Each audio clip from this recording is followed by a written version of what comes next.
In this Elden Ring video, we're going to be talking about the multiplayer from the network test, both cooperative and competitive play, what we've learned from the network test, and how things overall are in this aspect of the game. First of all, let me just say the network test seems to be performing pretty well, at least from a connection standpoint. I only really got booted the first day as things were just starting up when everyone tried to log in at the exact same point. After that, it's been pretty stable. I think I had one other disconnection, which really wasn't that bad. Only took me a couple seconds to get back into the game. Some players have been reporting problems with summoning, getting people to summon. I think this was primarily an issue on day one. This is not a connectivity issue. My assumption is that there were just simply too many people exploring and trying to summon other players and not enough people putting their sign down because they wanted to go explore their world or go summon people to explore their world with them. This doesn't seem to be a problem since the first day of the network test. I think this has been pretty much ironed out as more and more people have explored and now are into being summoned and being helpful for, bosses and things like that. Getting summoned from bosses and whatnot seems to happen rather quickly. Putting my sign outside Margit, the Fell Omen's boss, I was getting summoned just as fast as I can remember in any other Souls game, even though it's a network test. So I highly suspect this is going to be just fine at release. And another thing is that passwords seem to be working well. I was able to find a friend of mine. He was able to find me relatively easily when we were playing with a group and multiplayer password. Another thing to keep in mind is that you can actually be invaded while you're still using these.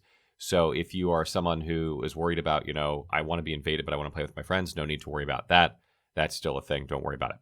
I was also able to get summoned as a blue during the pre-release version of the network test, where a host had used the white circlet that allowed a blue to come into their game, and I was also attacked by a couple blues when I was invading during the network test.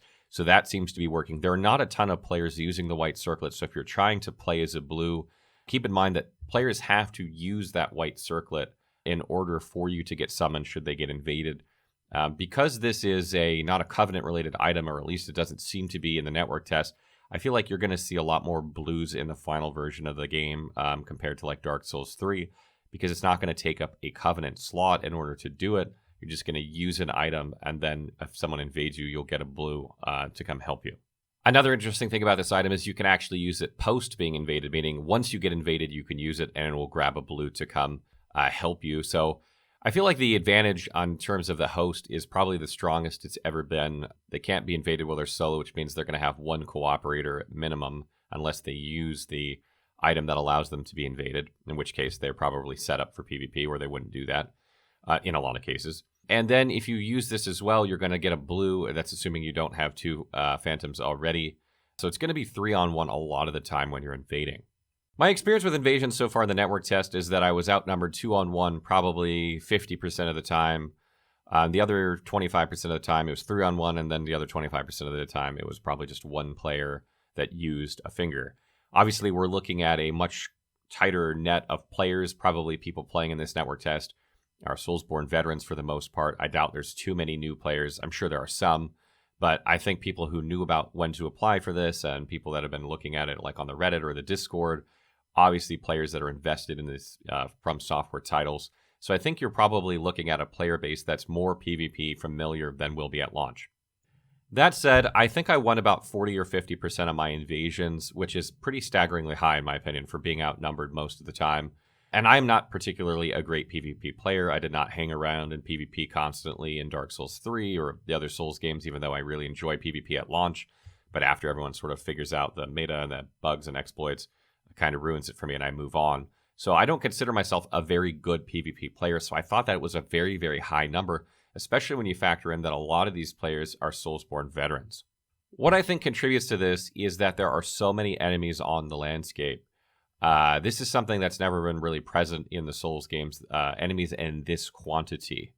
You can pull, players into enemies rather easily. They can't just run in and kill maybe the 3 enemies you're hiding in, and then you're outnumbered 2-on-1, 3-on-1. There's like 15, 20 enemies in some places.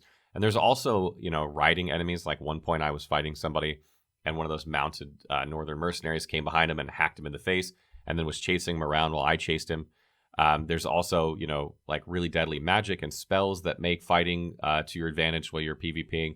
So honestly, I know people are complaining about, I don't want to be outnumbered 3-on-1. I don't want to be outnumbered 2-on-1. I actually found my success rate was incredibly high. Now, obviously, this might change in the legacy dungeon areas like Stormvale Castle and other places like that where you don't have these big packs of mobs because it's designed more like a Dark Souls experience. So we'll have to see how it pans out there. But if you're just talking about open world invasions, in terms of numbers being the issue, I don't think that's a problem there.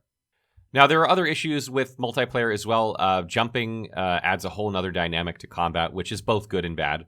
I think people have realized that you can't parry someone who jump attacks. So being able to defend someone who's just being hyper aggressive at you with a parry is almost non-existent against a player who knows that you can't parry someone who's jumping. So what ends up happening is you get really hyper aggressive groups that charge at you with just jump attack after jump attack after jump attack. And where your defense used to be, parrying someone who's aggressive, now you don't really have much of a choice. You can't really trade damage, or you get hit by both attacks from players if you're outnumbered 2-1. So you're constantly on the defensive, and it's extremely difficult. I'd say that's the minority of players that know that, though. But however, once the word gets out about that and everyone starts jump attacking against one player, they're going to have to get even more creative. Now, obviously, there might be more magic in the game, like Wrath of God or something like this, that allows you to AoE everything around you, and maybe that's the defense there. So there are ways around it, obviously, but it can be a bit difficult in that scenario, and I don't know exactly what they're going to do about that, since there doesn't seem to be a great counter against it at the moment. One thing, though, that happened in one of my last sessions of multiplayer was that we actually had 2 Reds invade. So you can have 2 invaders with a host and a cooperator. So that sort of made it so the host went off and sparred one guy while I sparred the other guy, which was kind of fun. We were all pretty good sports about it. But you can actually get 2 invaders. I don't know if the host has to use a finger in order for that to happen, but you can be invaded by 2 players under some circumstances, it seems like. There are a lot of exploitable things that were present in Dark Souls 3 that are present in Elden Ring. I won't go into all of them, but there are some posts on Reddit about these issues. I think people realize that From Software is obviously building off the same engine, and they didn't see these or didn't patch these out of the game. So unless they get patched, they're going to be present in the game day one, which allows people who are very, very familiar with PvP in Dark Souls 3, the ones that have been PvPing for the last 5 years, to use these right off the bat to give them an advantage. And obviously, that's not necessarily a great thing for the game if you're a new player. Overall, I think the multiplayer experience, though, worked relatively well. The network test obviously exists to get feedback. There is a way to report feedback to From Software. I'll have a link in the description below in case you didn't see it if you played. But you can go and give them your feedback from what you thought about the network test in hopes of, getting some of these bugs fixed or things changed that you didn't like. For instance, I'm not sure infinite sprinting is a great idea outside of combat in PvP because you get into really long chase battles because players have so much stamina. I don't know if that's a good idea. I mean, admittedly, if you took it away from the invader and the host, you probably run into the same thing when you just run out of stamina and then gain it and run out of stamina again. But it could get into a weird scenario where you're just chasing after people. So I don't know if that's something that would be great to have in the long run or not. That's something that, I definitely need to explore more. But just providing the feedback that, hey, maybe this might not be a good thing, things like that can help shape the course of these sort of things. I had an absolute blast. To be honest, during the pre-release period for the network test where we were just playing mostly single player, I'll say, because we were trying to explore and get the wiki built, get a sense of how the game plays as in terms of exploration, combat, learning how to play, those sort of things. Didn't get to do a ton of multiplayer. There weren't a ton of people in that early access period. So it was difficult to summon and invade and get invaded during that period anyway. This has kind of been my massive experience with multiplayer, and that's been a lot of what I've been focusing on in the network test, and it's been an absolute blast. In some ways, it feels like there's 2 games here. You have the exploration open world Souls-like game, and then you have the multiplayer game, and they almost feel like separate games, and they're fun for completely different reasons, and when you mesh them together, it's just an absolute blast. So I can't wait. February cannot come soon enough. I hope it gets here soon.